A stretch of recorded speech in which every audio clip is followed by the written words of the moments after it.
Yesterday saw a countrywide series of protests. The University and College Union went out in their thousands to show their objection to government plans regarding cuts. They started outside City Hall in Newcastle before marching down to the monument, where a variety of key figures gave speeches to enthusiastic crowds. We caught up with one speaker who explained what they were fighting for.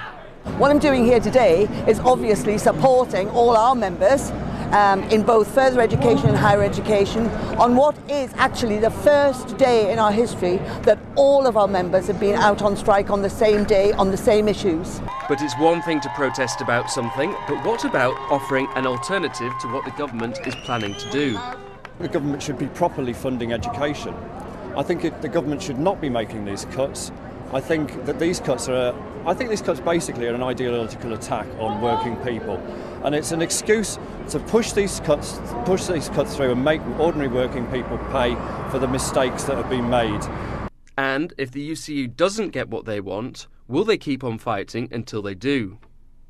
We're hoping, that the management and the employers and the government will take notice of the strength of feeling of our members about what their attacks on their job security and their pensions, and that they will come back to the table and negotiate with us a reasonable settlement. There's one thing that stood out above all yesterday: solidarity. Students showed up in swathes to show their support for their lecturers.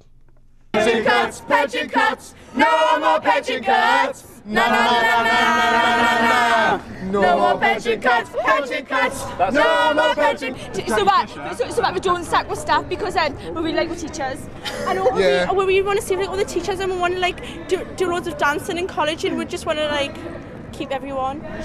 So many people turned up showing their support for lecturers and students alike.